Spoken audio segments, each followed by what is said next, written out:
So welcome back, everybody. We're here for our third session.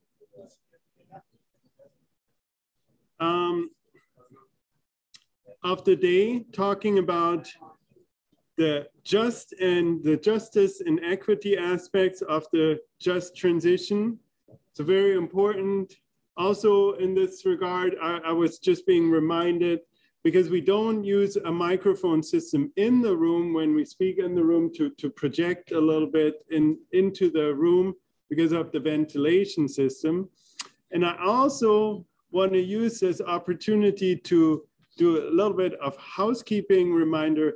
If you haven't signed in the front when you came in, please do this later when you walk out. It's very important for our record keeping. We're not going to send you any materials, no worries, but we need this for the grant reporting. Thank you so much. So I think we have already on the other end of the internet on Zoom, our first speaker ready for this session, Julia Guarino. She is actually in Taos, New Mexico. She works, and it's been mentioned before, on the Four Corners area. Her NGO is called Four Corners Rising. So it's a very interesting fit. She is on, well, currently probably less on the road than in normal times, but she works in the whole region. Unfortunately, not here today in person, but I'm very glad that Julia, you made it via Zoom. And I would like to yield the floor to you right away. And I hope we can see and hear you well. Thank you so much. Thanks, Max. Okay, great. Okay. Well, yeah, thanks everyone. And thanks to Max and to Pocasita for inviting me to be here, and to ASU for hosting us, even though I can't be there in person. I wanted to start, Nicole Horseherder already acknowledged the original Indigenous inhabitants of Tempe, but I wanted to also acknowledge that when we're in the US, we're always meeting on stolen Indigenous lands. And I'm joining you from the homeland of the Taos Pueblo in Taos, New Mexico. So I spoke yesterday, so I introduced myself to at least some of you yesterday. But again, I'm Julia Guarino. I'm an attorney, and I'm the founding director of a small nonprofit called Four Corners Rising. Prior to founding Four Corners Rising, I was an attorney for the Navajo Nation, the Bears Ears Intertribal Coalition, and the Western Environmental Law Center. And so while I've been seeing and thinking about just transition for tribal communities for the last 10 years or so in different contexts, I am not a tribal member. And so I only have a limited understanding of how the issues play out in communities. And Nicole and Ginger Sykes-Torres have already touched on a lot of the points that I was going to make today. So I thank them and want to acknowledge that they're more expert than I am as tribal members. Just a little background of Four Corners Rising and who we are. As others have already mentioned, the Navajo Generating Station, which was a 45-year-old coal-fired power plant, ceased production in 2019. And the plant and the coal mines that fed it were central components of the Hopi tribe and Navajo Nation's economies, as well as the economies in the surrounding communities. As Nicole and Ginger have described, the closure resulted in the loss of several hundred well-paying jobs held by tribal members in those communities. And those are really central jobs to tribal economies. In addition, the tribal governments faced massive losses in the face of the closures. So coal revenue constituted 80% to 83% of the Hopi tribe's annual budget. It's still a very significant percentage of the Navajo Nation's budget. The Navajo Generating Station, which is another coal plant on the eastern side of Navajo Nation, is scheduled to close in 2022. This is in New Mexico. As Ginger also mentioned, there are coal plants across Arizona also about to close. So these have major effects on rural impoverished communities around this area. So, as a result, the Four Corners states and tribal nations are undergoing dramatic changes in their energy and electricity infrastructure, as well as their economies. And so at Four Corners Rising, we believe that if the needs and interests of these communities are placed at the center of environmental and economic policies during this transition, there is a potential to transform the Four Corners area into a just, equitable, and sustainable region. Without these resources anchored in the community, the risk is high that low-income families will once again be left behind by economic change. So our mission at Four Corners Rising, and we were founded in 2020, so we're new, and sort of got started right as the pandemic was getting started. So have not been able to be on the ground in the way that we wanted to so far, but are sort of getting rolling now. Our mission is to assist the Four Corners region to rapidly adjust to the changing economy. Our board is half Native and half non-Native, and we all have extensive experience working in the Four Corners region on related issues. So we think of ourselves as a diverse group of interjurisdictional experts who are aiming to create systemic change by using the tools of equity to connect respectful resources to the communities in ways that honor culture and tradition, and also address interjurisdictional challenges while improving quality of life for all. So I wanted to just talk a little bit about just transition, because we've been using something we talked about a lot internally at Four Corners Rising and what it means to us. So just a little history. The term just transition was first used by Tony Mazzocchi, a labor and environmental activist whose focus was on the need to protect hazardous material workers and provide them with minimum incomes and education benefits so as to enable them to transition away from their hazardous jobs. So the focus was on the workers themselves, and this term has been used mostly in the environmental and labor justice movements historically. So this started as a super fund for workers type movement that has expanded into the transition away from fossil fuels and shifted toward a focus on clean energy in an equitable manner. So in Indigenous communities, there's been some discussion about what this term means for those communities. And so there are some publications out there that we've been relying on as a way of thinking about just transition within Four Corners Rising. So for example, the Indigenous Environmental Network published a list of 25 Indigenous principles of just transition. And these include the duty to consult with Indigenous nations and their peoples in creating policies, rejecting all market-based mechanisms that allow the quantification and commodification of natural resources, and transformation of the economy from extractive to regenerative. So the focus is not just on consent, but also on allowing Indigenous peoples to manage their own resources to develop renewables that benefit their communities. So just to conclude my short remarks, I think that other folks have talked about this, but really the greatest barrier I see that Four Corners Rising is trying to work on is to assist with interjurisdictional collaboration as a way of moving toward a truly just transition in this region. And this has to strike a balance between federal and state governments investing in tribal communities in order to allow them to catch up in terms of basic infrastructure, while at the same time respecting the tribe's sovereignty and decision-making and jurisdictional control. So as others have said, economic development has to be in alignment with community needs and desires. And most rural communities, including tribal communities, are not aiming to become urban centers. And really in this region, we don't have the water to do that, even if we wanted to. So the focus has to be on ensuring that everyone is living in communities with modern, functional infrastructure, while not actually thinking about this transition as a way of really developing this entire region. So thanks. Thank you so much, Julia. And thank you. I think there were some times when the videos got stuck a little bit, but we heard you pretty well, loud and clearly. And thank you for also, shedding some more light on how the topic or the term just transition came to being and how it emerged and what it means in the past, present and then also in the future. I think very, very good to hear also about your work, of course. So this is, I think, very important. I think not only in your region, but we talked about regional cooperation or, you know, larger than municipal thinking.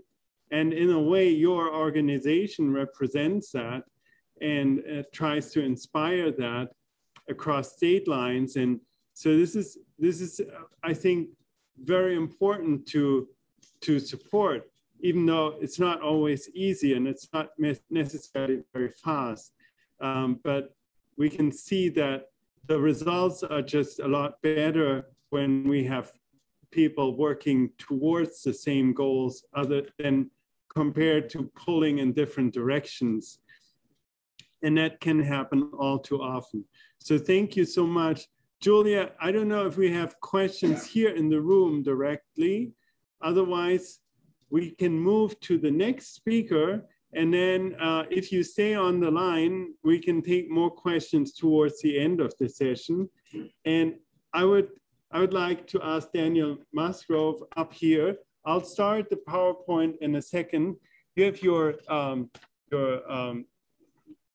gadget here and the microphone. If you want to walk around, you have to carry it around. Got it. And I'm just gonna say you're working with SolSystems. So you're actually, because that was mentioned before, we need more businesses active, and you know that came in the session before, that we need private sector involved. So you're actually private sector.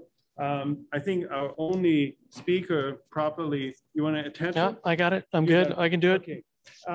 So you're actually doing what people say can't be done, like combining a business and a business model where you're supposed to make money with a for public good approach, or that's how I understood it. We'll hear more from you. I'll start your slides in a minute.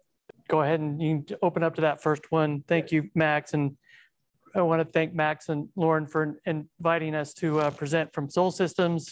My name is Daniel Musgrove. I'm a business and project development manager. So yes, I am coming to this subject and to this presentation from a business perspective. We are a business to business and business to government service provider. So I'm really not going to be talking directly to just transition, but just a kind of a snippet of how it relates to business corporate initiatives that are interested in integrating community investment and community engagement as they move forward with their environmental, social, and governance initiatives, and what we do to help them bring that together under one comprehensive approach that addresses that community component.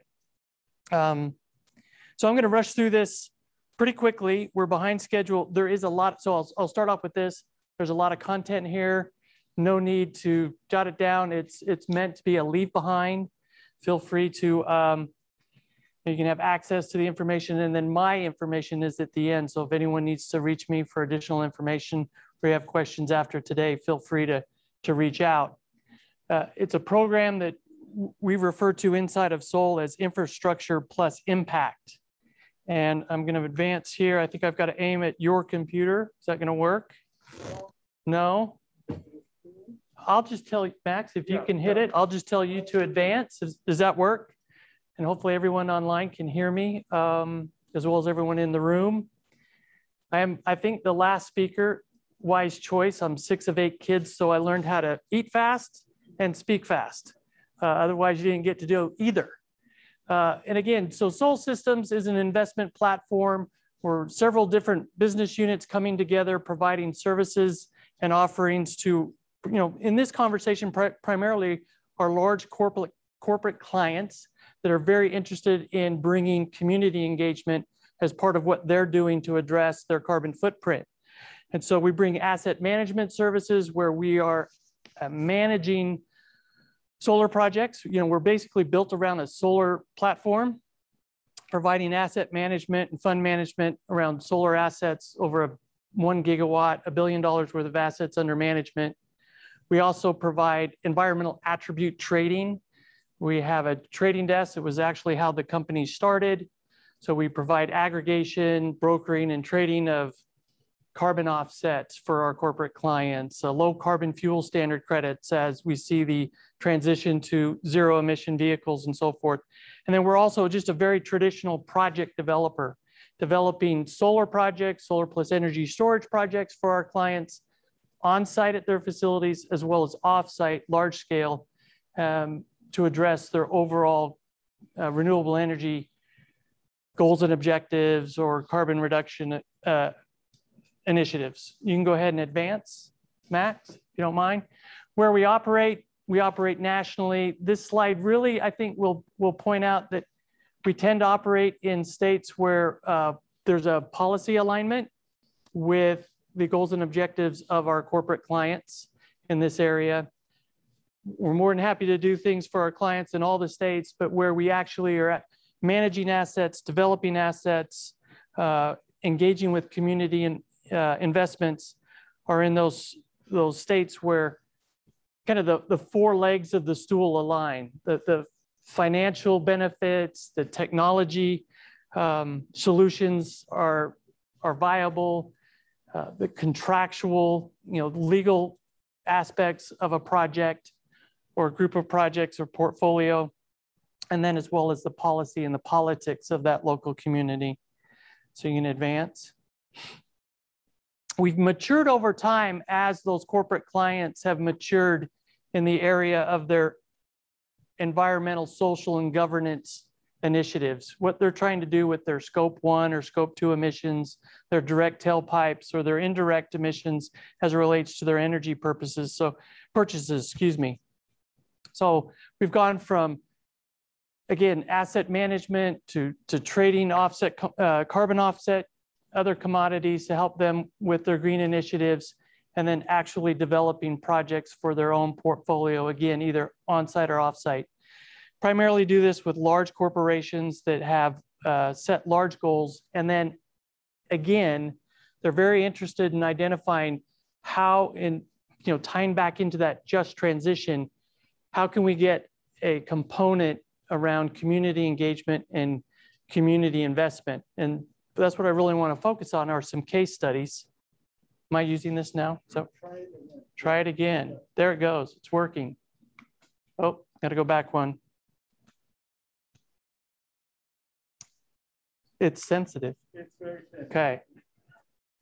But in a nutshell, this infrastructure plus impact program that we've created for our clients brings together all of our expertise and the areas of the service and products that we offer into this portfolio approach, somewhat similar to what I think Mayor Tischler mentioned, or referenced around this innovative city process.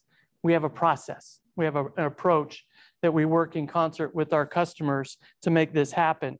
So we're just going to jump into some examples, but while I showed the map and its impact that policy has on where we do things, what's really driving this with our corporate clients is actually not policy, but it's the expectations of the marketplace. It's the perceptions that the consumer, their customers, or their supply chain, or their stakeholders have back on that corporate business. And so the challenge for them is to remain competitive, remain relevant. And again, there's a lot of content here, but it's not necessarily policy that's driving this desire to have a community engagement and community investment component to what they're doing to reduce their carbon footprint. So some case studies, some real examples. We're going to start off with our first one, which is our showcase project that we're developing in partnership with Microsoft.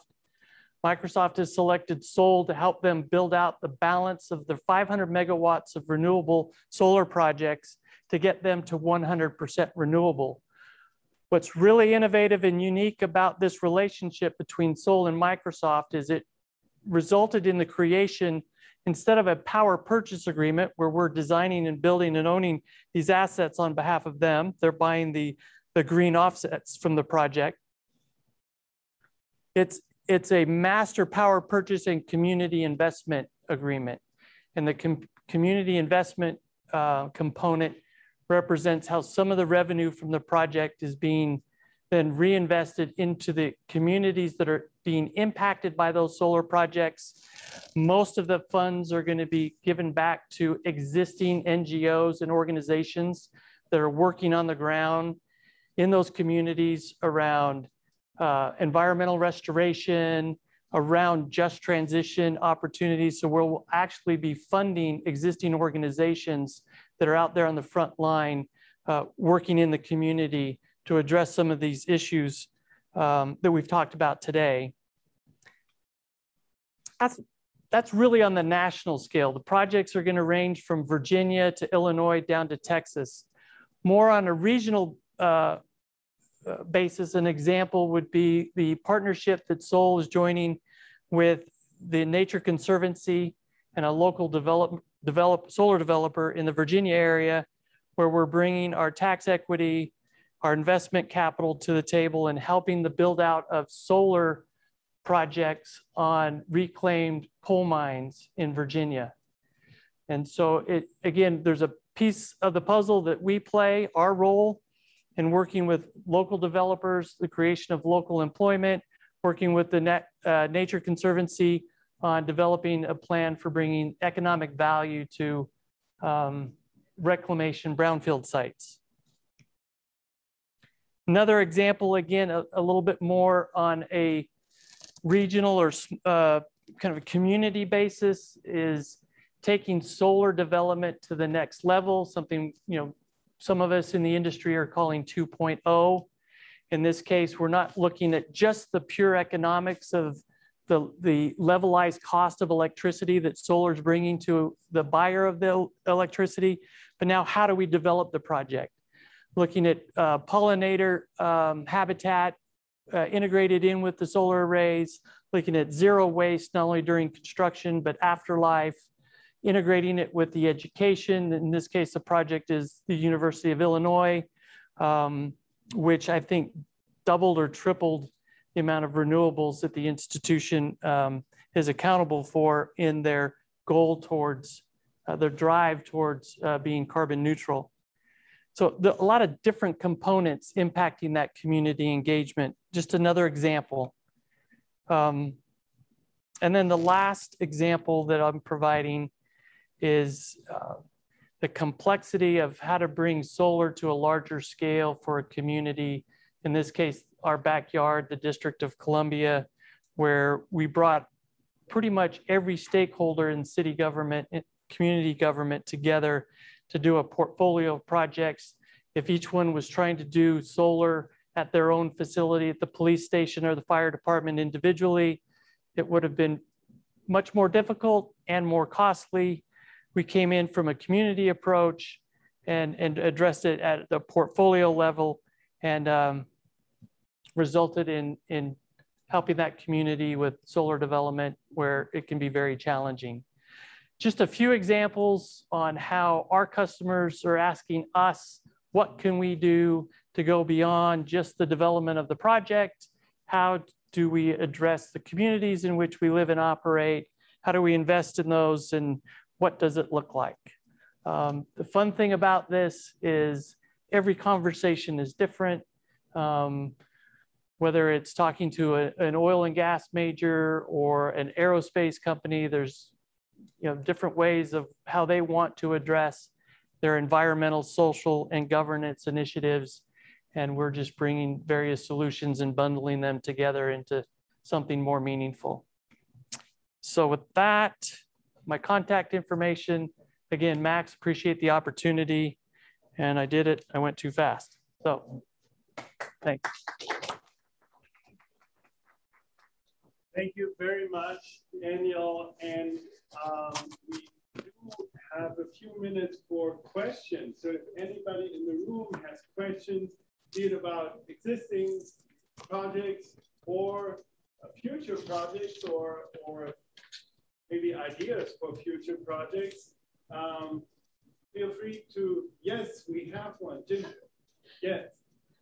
And you don't have a microphone at the table, so you have to repeat my question. Oh, I was just wondering if you have completed any projects on tribal lands or tribal communities. So if you can repeat the question. Yeah, I'll repeat the question. Has SOL worked with any tribal nations or governments to complete projects or develop initiatives? The answer is no. We're interested in the conversation, and yes, I mean, there's the issue of, there's just issues to work through, but it's those challenges that we're open to figuring out what the solution looks like.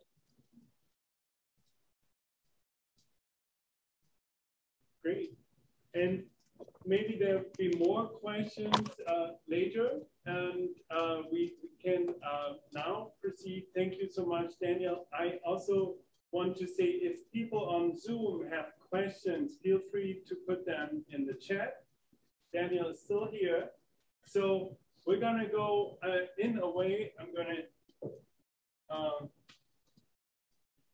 come up here for a second.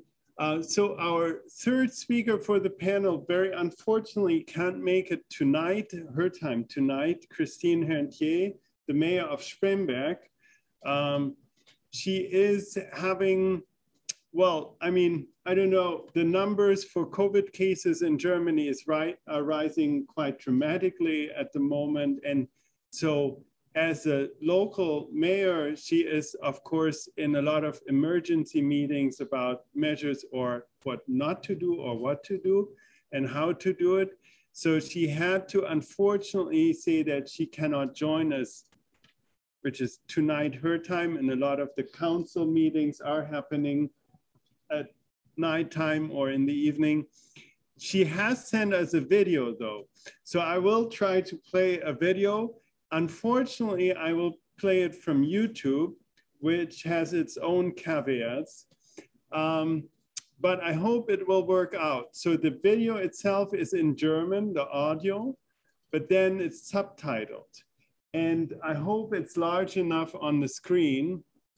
But otherwise, I'm also happy to translate it. If you say, if you cannot read it, raise your hand in the back, and then I'll stop it at intervals and summarize it, not translate word by word. Let's see if we can start it. And I hope people can see it on Zoom as well. They might actually have an advantage because they sit right in front of a screen. So let's try that. Full screen.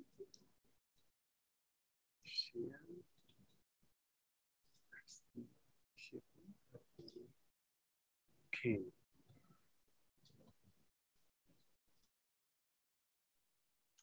Schönen guten Tag, mein Name ist Christine Herntier. Ich bin Bürgermeisterin der Stadt Spremberg seit Februar 2014 und gerade wiedergewählt für weitere 8 Jahre in dieses Amt. Ich war als Vertreterin der Lausitzer Kommunen in der Deutschen Kommission für Wachstum, Strukturwandel und Beschäftigung, in der sogenannten Kohlekommission. Und gemeinsam mit meinen 57 Kolleginnen und Kollegen, Bürgermeisterinnen und Bürgermeistern, sind wir auch jetzt und auch zukünftig sehr aktiv in diesem Thema und mit diesem Thema beschäftigt. Meine Themenschwerpunkte sind die direkte Betroffenheit vom Kohleausstieg in Deutschland. Was bedeutet das für Kommunen, die wirklich im Revier ansässig sind und wo der Ausstieg aus der Kohleverstromung tatsächlich stattfindet und gravierende Folgen hat? Ein weiterer Schwerpunkt wird sein,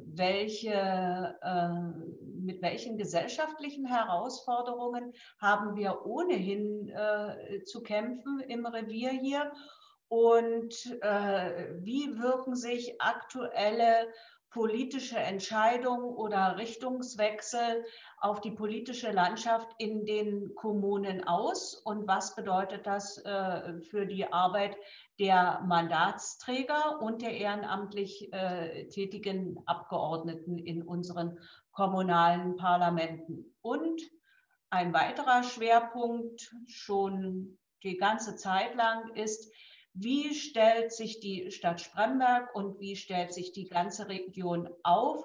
Was sind die Zukunftsfelder? Wie sehen wir die Lausitz nach dem Kohleausstieg? Spremberg ist eine brandenburgische Kleinstadt mit knapp 23.000 Einwohnern. Wir befinden uns unweit der Grenze zu Polen. Wir haben also eine Randlage.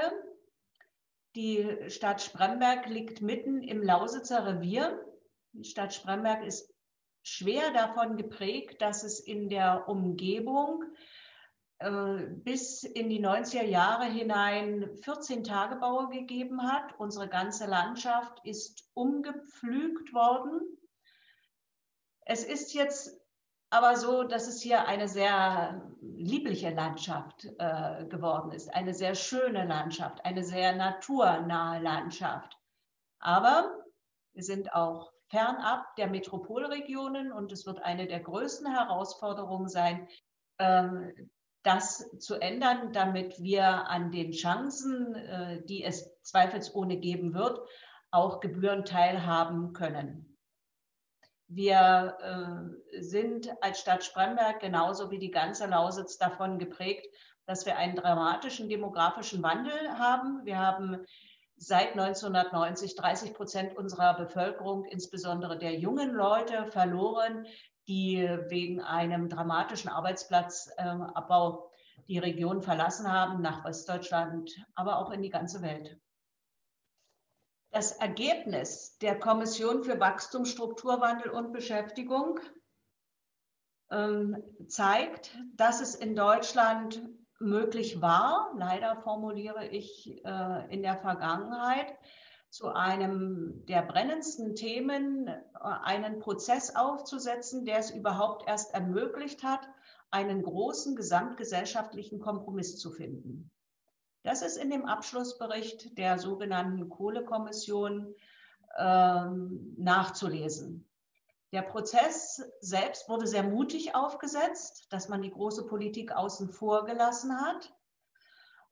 Wir haben nicht nur voneinander alle gelernt, sondern wir haben eine echte gegenseitige Wertschätzung aufgebaut. Und wir haben uns alle diesem Ziel verpflichtet gefühlt, was uns ja die Bundesregierung mit dem Einsetzungsbeschluss auf den Weg gegeben hat. So bin auch ich für die Region, ich muss es ja in der Region vertreten, sehr zufrieden gewesen mit diesem Kompromiss und mit diesem Abschlussbericht. Das geht aber gerade alles den Bach runter. Alle Aspekte, die mit einem Kohleausstieg in Deutschland verbunden sind, wurden in diesem Bericht berücksichtigt. Wie bekommen wir zukünftig eine sichere Energieversorgung? Wie bleibt es bezahlbar? Welche Maßnahmen müssen für die betroffenen Regionen veranlasst werden? Was ist nötig in Richtung Stärkung der Wirtschaft? Und die Teile Energie und Strukturwandel wurden zusammengebracht und wir haben uns einstimmig darauf verständigt, fast einstimmig, eine Gegenstimme gab es, dass es das Jahr 2038 sein kann für Deutschland mit einem großen wissenschaftlichen Hintergrund. Jetzt im Zuge des Wahlkampfes in Deutschland für eine neue Bundesregierung spielt das alles offensichtlich keine Rolle mehr. Es wird nur mit Jahreszahlen jongliert und jetzt kommt auf einmal die Jahreszahl 2030 ins Spiel. Und so habe auch ich wieder viele Fragen. Wie soll das bitteschön gehen? Was bedeutet das für die Reviere, für die Menschen und was bedeutet das für ganz Deutschland? Ich bin gespannt, wer diesmal die Antwort darauf geben wird. Ich freue mich natürlich, dass ich das Lausitzer Revier bei dieser interessanten Veranstaltung vertreten darf. Es zeigt sich, dass jetzt sind wir in den Vereinigten Staaten, aber wir haben aus vielen Ländern der ganzen Welt Anfragen dazu. Wie macht ihr das hier in Deutschland und wie macht ihr das in der Lausitz? Also es ist für mich und für meine Bürgermeister-Kolleginnen und Kollegen eine große Ehre. Danke für die Einladung zu dieser Veranstaltung. Very good. So you've seen the video. I hope, since nobody raised, or I didn't see hands raised, but if you do have questions, please ask them now. Because of course, I mean, to me, it's very easy. Plus I was involved in making the video. So I actually really find it very easy to understand, but I understand that it's 6 minutes and she goes very quickly and there's no graphs. And you see in the same time, some of the background material from the mining areas actually. So, and that's also kind of interesting. And that's literally where her town is. And this is the German style of open pit mining. It's just these large structures. And she uses actually the word, she says her whole landscape has been plowed through. So every rock and every sandcorn has been moved by the mining operations throughout the years, and the whole landscape has been shifted. I find it very impressive. Personally, I would like to say if we have questions either about the video or about any of the other speakers, I would like to just go without a break into closing panel round and ask all the speakers who are still fit enough to answer more questions to come up here. Unfortunately, we don't really have a panelist table, but we can also sit or stand here in the front if you don't mind. And I also want to acknowledge we have the Honorable Bob Burns here in the room. If you want to also join us as well, it's you're more than welcome. I should have said that earlier, but we're opening the floor basically to an actual, what you said, oh no, Shade said that earlier, he was expecting more a panel situation. Well, we'll improvise this into a panel now. We don't have a real panel table, but so that's just how it is. I think that the key question for this discussion now, from my perspective, should be how much can actually be learned from what's happening in Arizona, how much of this can be transposed or transported to other places in the US, maybe, and maybe to Germany. Also, Julia, if you're still here, feel free to come into the discussion and join us.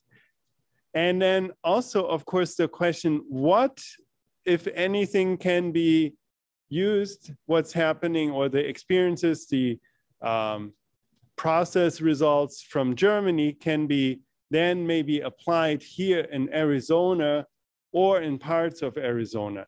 So my very specific questions for all, I can of course also ask very individual questions to the speakers.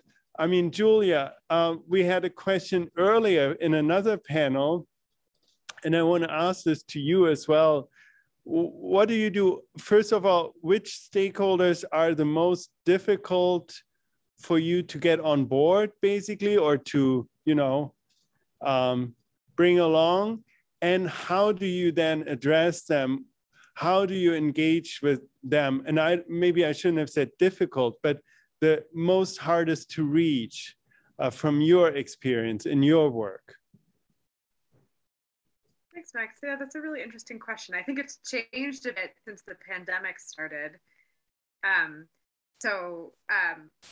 guess I have a couple thoughts on that. One is that someone said this yesterday, and I've definitely found this to be true, that there are, you know, folks sort of going through the stages of grief in terms of the shifting economy, and that some folks are ready to move forward and others are still really trying to hold on to the previous version of the economy. And so sort of focusing on trying to continue the economy and keep the coal industry the way it has been. And that's true both outside and within tribal communities. So that's certainly a challenge. And I think, you know, as the economy continues to shift, that will just shift. And, you know, compassion, I suppose, is the answer to how to engage with those folks. And then I guess I would also say that the pandemic has been really challenging, particularly for tribal communities in this region. And on the Navajo Nation, I see that folks are having trouble hearing me, sorry. So just that the pandemic has made connectivity on the Navajo Nation and sort of capacity more difficult, that it really has been a devastating event, particularly on the Navajo Nation, but for other tribal communities. And so that's something that is just going to make progress to continue to be slow, and we'll just have to keep moving forward. But yeah, thank you. And a very interesting point, of course, now that we use more digital tools, digital access is even more important than before. And so that's, of course, an important part. We heard already there are plans for investing in digital infrastructure. But I want to share this also, that even though it seems like a lot of things are much better or further advanced in Germany, similar problems exist there as well, where you have digital divide between the metro regions and the sparsely populated, more rural areas. And of course, rural is different in Germany than here. So this was very interesting. And just before the pandemic, I brought a group of Americans to actually the Lusatia region where Spremberg is. And I showed them around. There were people, nobody from Arizona. Unfortunately, we had somebody from Kentucky, somebody from West Virginia, and then some people from the DC area. And it was about the just transition. And I wanted to show a rural area. And they were like, but this is not rural. And I think that could probably also happen if you come from an Arizona perspective.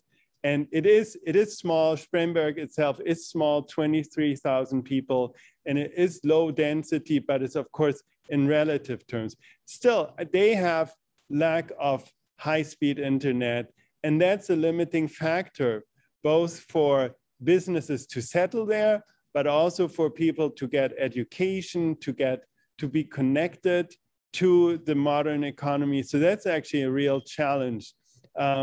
That exists there as well. And of course, there are plans there too for expanding broadband internet, but plans aren't enough. We know that. So there's a lot that needs to be done. And of course, from a purely market perspective, it doesn't make a lot of sense to bring high-speed internet to 10 or 50 customers. It's a lot more attractive to roll this out in a big agglomeration. But yeah, so it's just, I wish I could have had Christine here in person, because she is very interesting representing these communities. You also heard, or maybe you saw it in the subtitles, that she was rather critical of the push now. The initial end date was 2038 in that coal commission compromise. And there was talk now about changing the date to 2030. And she got a little bit upset about this in the video and said everything is going down the drain now. But Chris, if we think back, I mean, you talked about 4 months advance warning. So that's kind of a different degree of bad fortune. We're still having almost a decade, even if it is 2030. But you see also how her ideas, she's a little bit split. She's not against ending the coal mining, but it is also a major economic factor. And they also don't have a plan B in place.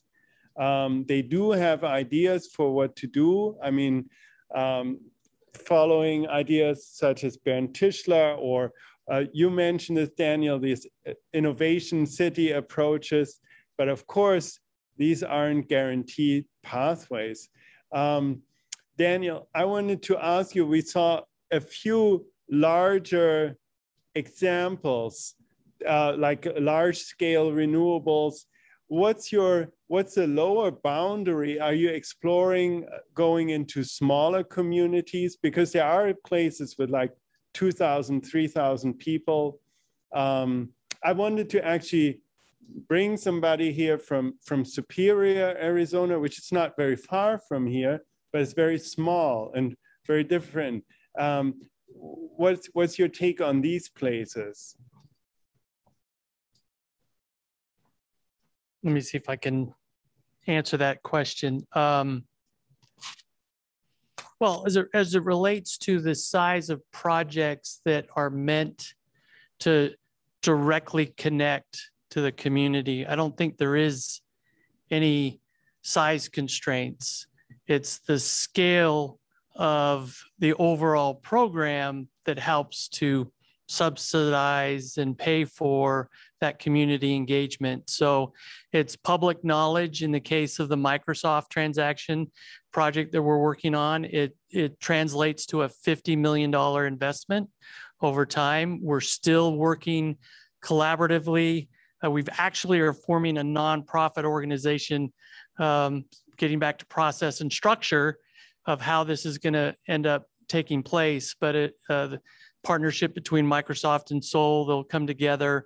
They've identified the criteria in which that $50 million will be invested back in the communities. But there is no scale, whether it's a small river restoration project to a small local nonprofit. That works within the context of, you're developing 500 megawatts. The cost of developing solar is different in different parts of the country. It's much more expensive developing solar in California, for example, than it is in Nebraska or Illinois. That being said, we're still looking at, $1 billion plus investment with our investors and Microsoft being the customer on the other side of that transaction. But we're really interested in what does it look like tomorrow. I've got my own business to business perspective to that question of which stakeholder is resisting the most. I think Shade said something where my mind tends to fall to the answer of it's the incumbent stakeholder who doesn't anticipate the change, the pace of change, doesn't know how to react in a timely fashion, because that's when you start getting nervous as a stakeholder of, I'm going to be left behind, whether it's a business stakeholder, a local government stakeholder group, or even just the community being stranded because they've got 4 months notice.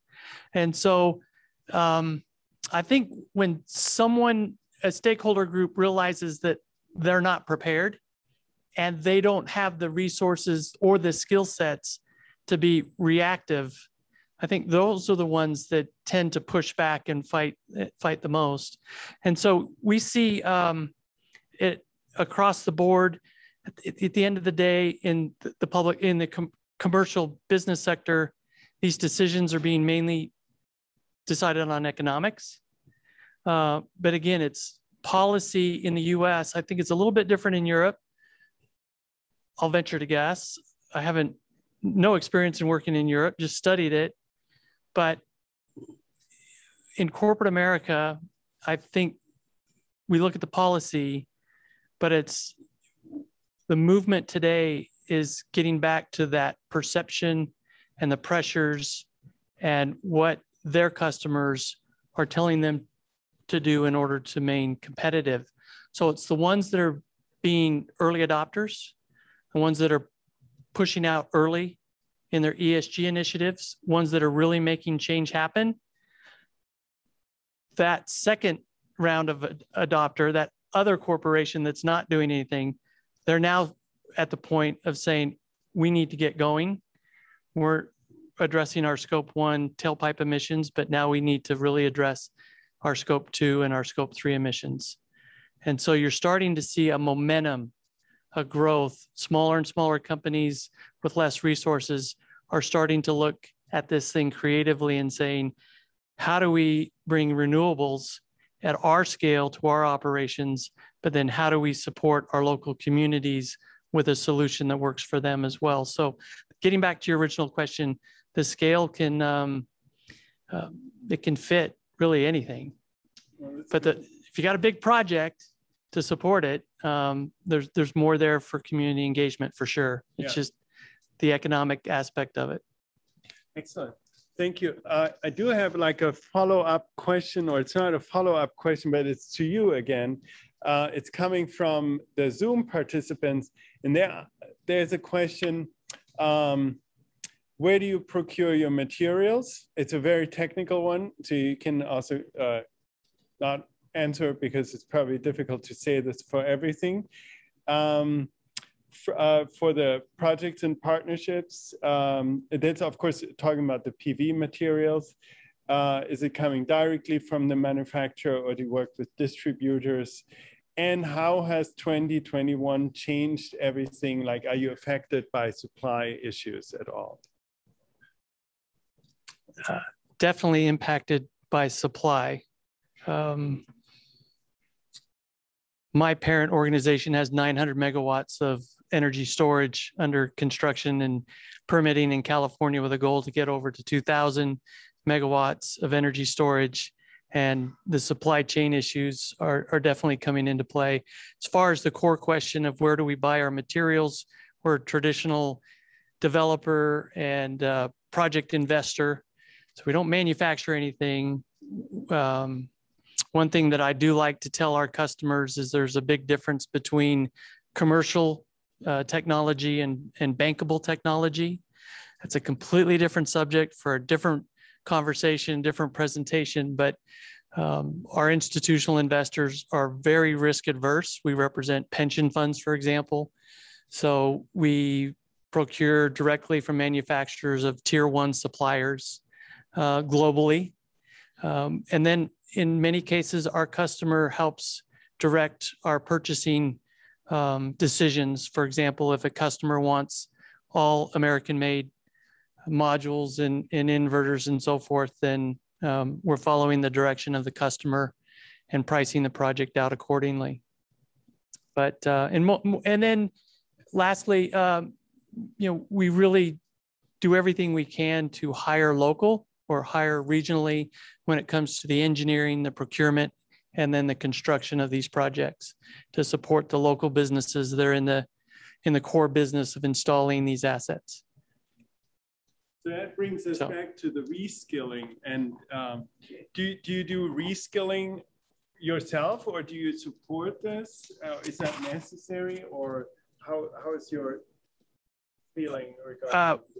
So we are being asked to address that aspect of the societal or governance components of a client's ESG. So I had mentioned an aerospace company that we're working with is a big proponent of supporting STEM education.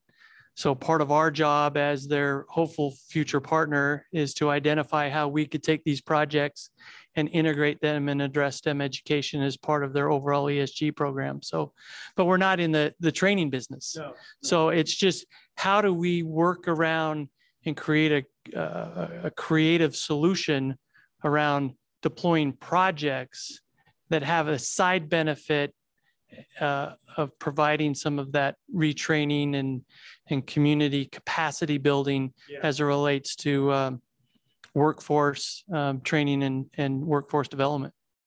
Great, great. Well, thank you so much. And now, of course, you're building solar systems, not only in Arizona, but we heard earlier, Chris, you developed the Arizona Renewable Energy Standard a while ago already. And of course, we're now seeing hiccups in a way with the supply issues and prices not going down all of a sudden. But we also see a general global trend that renewables in many places are all of a sudden the cheapest source of new power, even in Germany, which is very surprising. I mean, just to put it in perspective, it's of course, I mean, Bernd Tischler mentioned the weather, and this is really something, of course, and I'm not an engineer, but panels work better in less hot environment. But of course, the sunshine is what brings the power. So you have the two. And Germany has really the solar potential of Anchorage in the best parts of Germany. We have southern Alaska solar potential. So whatever the crazy Germans do in terms of solar, if it works economically there, then here it should definitely work. Although of course you do have very extreme weather. That's certainly something they don't have to plan with in Germany. But I wanted to see if we have more questions or feedback, either on Zoom or here in the room. I wanted to ask if maybe anybody has more questions. Unfortunately, Bernd Tischler had to leave, but I visited Bottrop a couple of times, also Lusatia a couple of times. And I know Chris Hauenstein wants to join us in a second. He's still in a different meeting, but then he's coming back in, and then you can ask him something too. Yes, and you do have, yeah, wonderful. Thank you. I had a question, I guess you're going to answer it, but about the cultural and social aspect of it. I mean, and he mentioned with Bottrop that there had to be a like citizen support, and the citizen had to back the innovative city strongly. And I feel like we don't have that. We don't have that support as strongly here. There's a lot of people that don't see why renewable energy should be a big push, and a lot of people that don't back it. And so I guess my question is, how can we start to have that cultural shift to have people support that here? Very good. And you said it's basically to all the panelists? Yeah, whoever wants to answer it. And I know we also have the cultural aspect of like the Native American tribes here as well. Yeah. And that's another culture that we're kind of communicating with. Yeah, actually, to the last point, I mean, this wasn't mentioned, but in the video, you saw this round construction that came out of nowhere. That was like from a drone, the shot. And I didn't explain this, and I didn't put it in the subtitles. This is actually not part of the mining infrastructure, but this is actually a cultural place.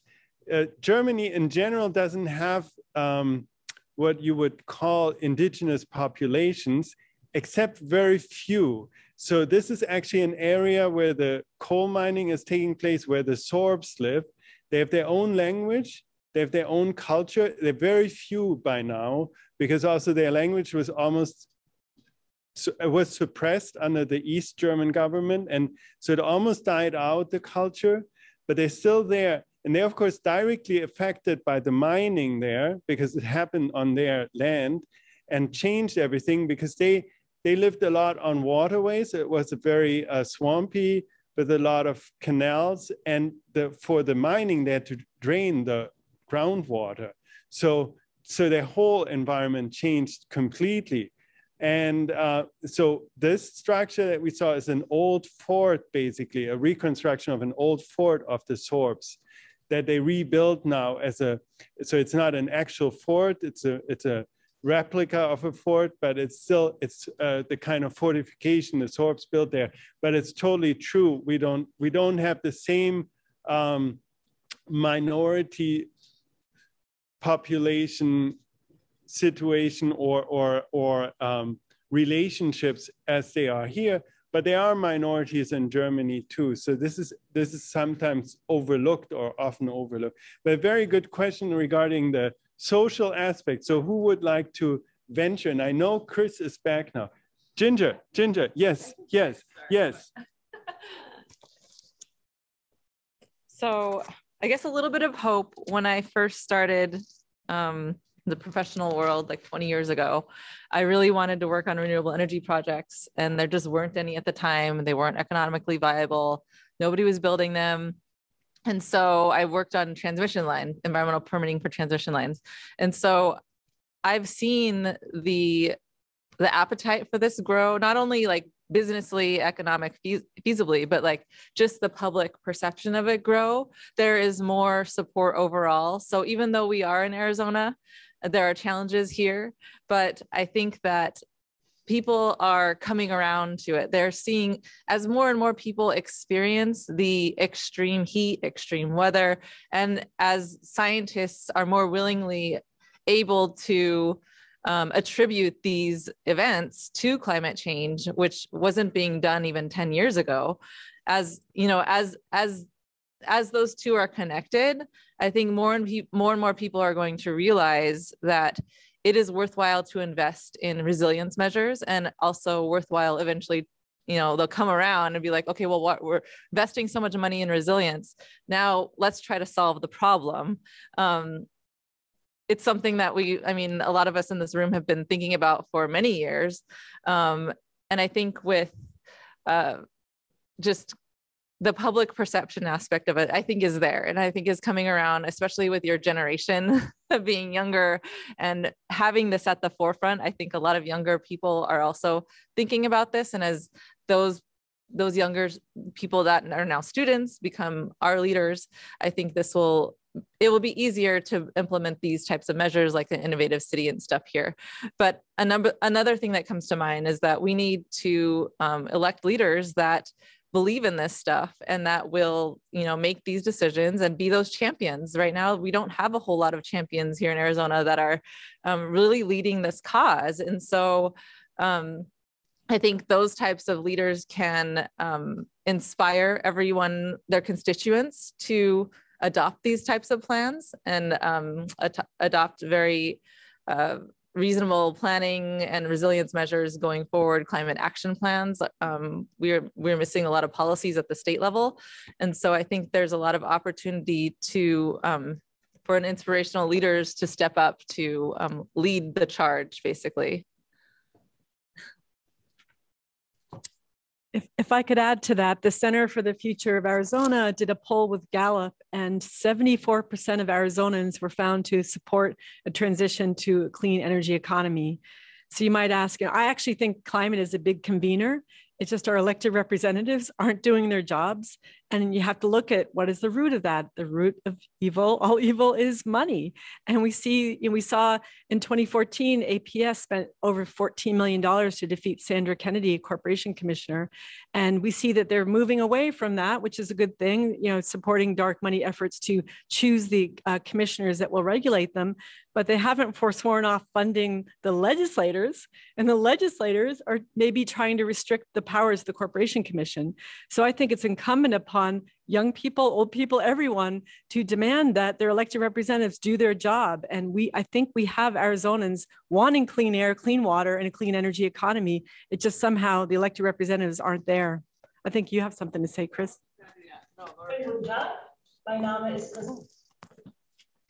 I'll just add to that real quickly. Chris Mays, former corporation commissioner.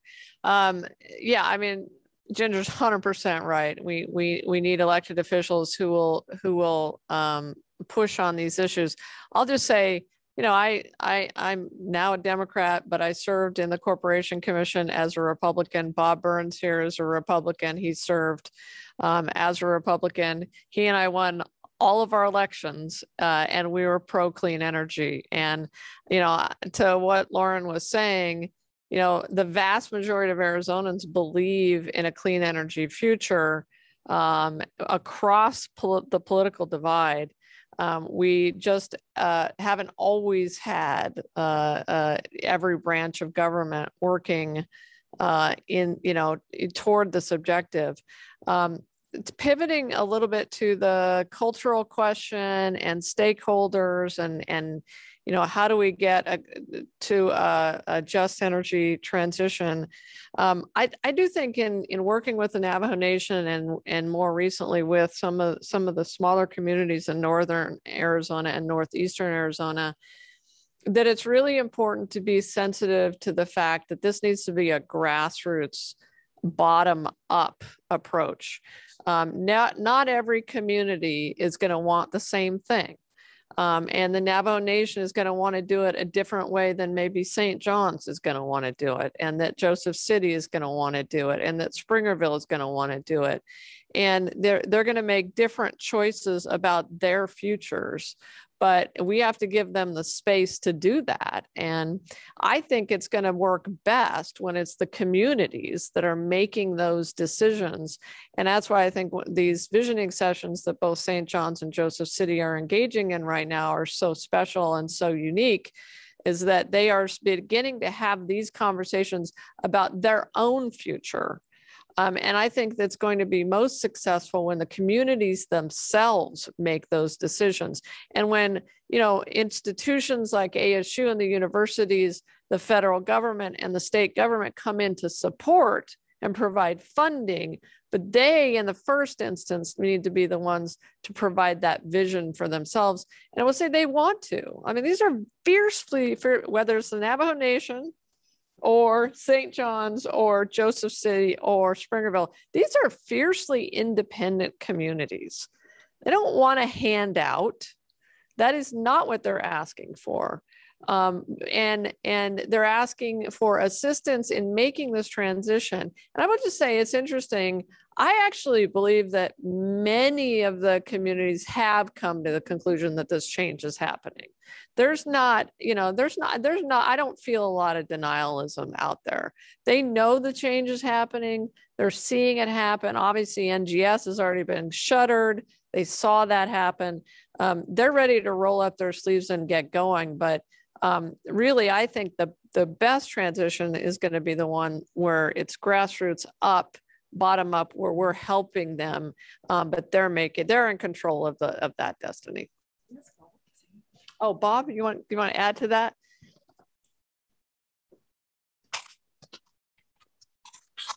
Well, I'm not really sure where to go here, but I'm involved right now in a process of trying to protect what was done by the commission just recently. In fact, it's not completed yet. There's another vote that has to take place. And what it is that the process of the utility requesting increases, typically, that's typically how it works. The commission has put together a model that will encourage, I believe, the participation of more stakeholders, if you will, in the process. It's a process of requests for information. The utility has to go out for requests for information when they decide what their infrastructure plans are going to be. And then they also have to go out with a request for proposal, which basically says, in the first step, the request for information says, let's find out who is out there that can provide and this is typically limited pretty much to generation, transmission not included, or distribution not included, but the generation portion of the package. So you get a RFI to find out who has ideas on how to serve the needs of the communities. Then you have an RFP to go out and find who can do it. And so that is the part, sort of an oversimplification of the program that has just been or is in the process of being completed at the commission. Well, the legislature has turned around and says, well, we don't like that idea, and so we want to interfere in this operation and maybe change it. So where I see the breakdown is between, and stakeholders were mentioned earlier. The stakeholders in this process of the changes at the commission were very supportive. The stakeholders, we didn't have the resistance from stakeholders. So I would make the division between stakeholders and decision makers. So now we're at a point where, how do we get the decision makers on board? And so to me, it's a matter of education, and it's a matter of the grounds up, the population, the constituents of those decision makers need to start acting in expressing their desires on what they want to see their decision makers do. And so to me, that's the critical breakdown. The breakdown is between basically the constituents, which I believe are in phase with the stakeholders, and then the stakeholders and the constituents need to get the information onto the decision makers. Okay. Thank you, Walter. And I want to seize the moment and play it back into the Zoom room for one last comment, from Germany. And Chris Hauenstein, are you still there? Yes, hello. I wanted to ask you, and I can turn on, your volume is a little better, so I'll turn this down a little bit. I wanted to ask you, because we talked a lot about coal, obviously, and coal is on everybody's mind in a way. But of course, what's next, and what are your thoughts about the next steps in the transition? Thank you. Yeah, thank you very much for this question. So, of course, also providing ourselves with tasks to do in research, right? But no, I guess one major discussion, and I guess you'll face the same thing in the States, is how to deal with fossil natural gas and oil. Of course, that's a lot more difficult to address than coal. Coal is usually a bulk good used in coal-fired power stations and a little bit in industry. But in the end, yeah, we can easily replace that from a technical perspective. What about natural gas? In Germany, we are at a share of 50% of renewables in the power sector. But of course, it's a discussion. We're phasing out the last nuclear power stations next year, coal-fired power stations over the next couple of years. How to replace that in a manner that, of course, grid stability, etc., will remain at a level that's quite high in Germany, and but no one wants to lose on that. I guess it's a matter of not locking in any more fossil infrastructure. Very difficult to once a new power plant is set up based on natural gas to phase that out in 10 years or so. That will create new resistance. But then, of course, yeah, mobility sector, etc. I mean, you're probably aware of that. Germany makes a lot of its revenues by selling cars all over the world. And those are usually internal combustion engines. We have the discussion going on right now, but there we are not talking about like 20, 30,000 jobs, but a couple 100,000 jobs that are directly in the car industry and of course in all the suppliers. So these are other dimensions, and we're not going to be able to spend just money on it. So I really liked these different inputs here, and thank you for setting up this meeting. I hope to continue discussion also in the future. Also, Shay was talking about, well, what kind of measures are actually directed at helping people, affected people, and not just spending billions, kind of showering money over them and not addressing their needs. So yeah, looking forward to what's coming up in those discussions further. And thank you for having me. Yeah, thank you, I guess. Thank you so much. I think we're almost out of time also. So thank you so much for your for staying up and staying online with us. You had your hand raised. If it's a quick question, just speak loudly into the microphone. I hope he can hear you well. I was wondering how we might create a system of what I would call group purchase or group buys, where several cities could combine their purchase of sustainable technologies like solar panels, or even better, latch on to a big project like Microsoft, and then, you know, achieve economies of scale. Yeah, I mean, that's of course very interesting, both for the Arizona side and, I mean, beyond Arizona and the whole US, but also in Germany. That's something we should bring our mayors back into that discussion, and also maybe continue that thinking in the next forum, wherever that might be.